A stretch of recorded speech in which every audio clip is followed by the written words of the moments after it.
ये सारा का सारा विपक्ष को एकजुट करना, ये सारा मुद्दा। तो जब राहुल और नीतीश मिलेंगे, क्या बातचीत होगी?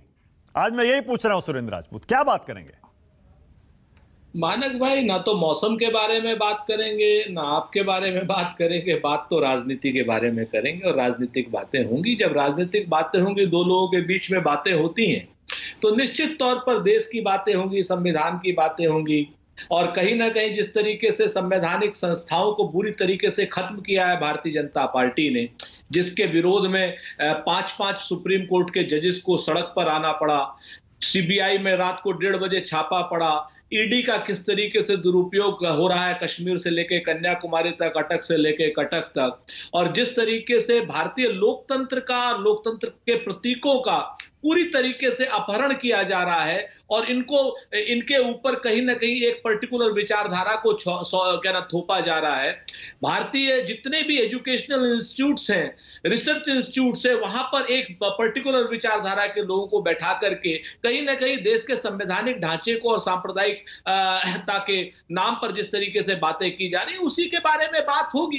तो इसमें तो कहीं कोई दो राय नहीं है। कुछ राजनीतिक बात होगी तो ये भी बात होगी कि आगे कैसे चलना है, किसको आगे रखना है, किससे कहां गठबंधन की क्या बात होनी है। कुछ तो बताइए, क्या चर्चा आपके हिसाब से? देखिए, क्योंकि सुरेंद्र राजपूत, मुझे पता है पार्टी प्रवक्ता होते हुए मजबूरियां होती हैं, लेकिन कई बार कुछ ऐसी चीजें होती हैं जिस पर आप विश्लेषण भी कर सकते हैं, और आप तो करते हैं खुल के।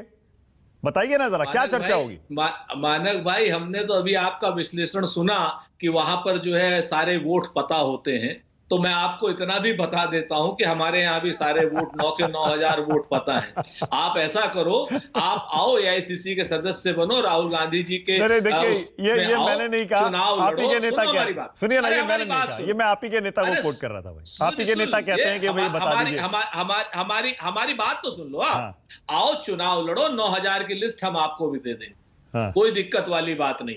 हमारे यहाँ जितना लोकतंत्र, हम तो लोकतंत्र की जननी के लोग हैं, संविधान बनाने वालों की जननी के लोग हैं। सच बात यह है कि हमारे तो मैं फिर सीधा पूछता हूं ना, फिर 2 प्रधानमंत्री पद के उम्मीदवार मिलेंगे तो कैसे कोई सहमति बनेगी? सुरेंद्र राजपूत, नीतीश कुमार और राहुल गांधी, ये बात पूछिए ना।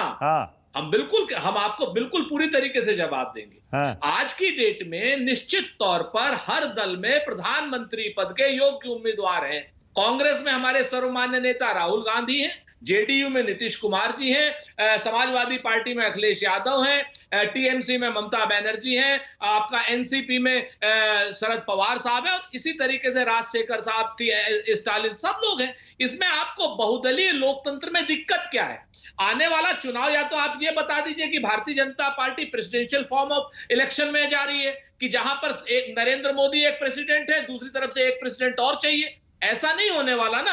मैं ये कह रहा हूं कि बहुदलीय लोकतंत्र में अपने अपने दल को सब लोग भारतीय जनता पार्टी के मायावी कुचक्र के खिलाफ लड़ेंगे। कोई उनकी नाभि में तीर मारेगा, कोई उनकी आंखों में तीर मारेगा, कोई उनके वक्ष स्थल पर तीर मारेगा, कोई उनके पैर पर तीर मारेगा। सब लोग तीर मार के जब भाजपा के मायावी रूपी रावण को गिराएंगे, तो निश्चित तौर पर जिसका दल बड़ा होगा, उसका दल का नेता प्रधानमंत्री होगा। मैं समझ गया सुरेंद्र राजपूत। इसका मतलब बड़ा क्लियर है, कांग्रेस ने अपनी स्ट्रैटेजी तो बदली है। देखिए, और मैं इसमें कुछ गलत बात नहीं मानता हूं। जाहिर है, जब आपको चुनाव जीतना होता है, अपनी रणनीतियां आपको बदलनी पड़ती है। संजय सर्राफ, क्या कांग्रेस की इस नई रणनीति में आप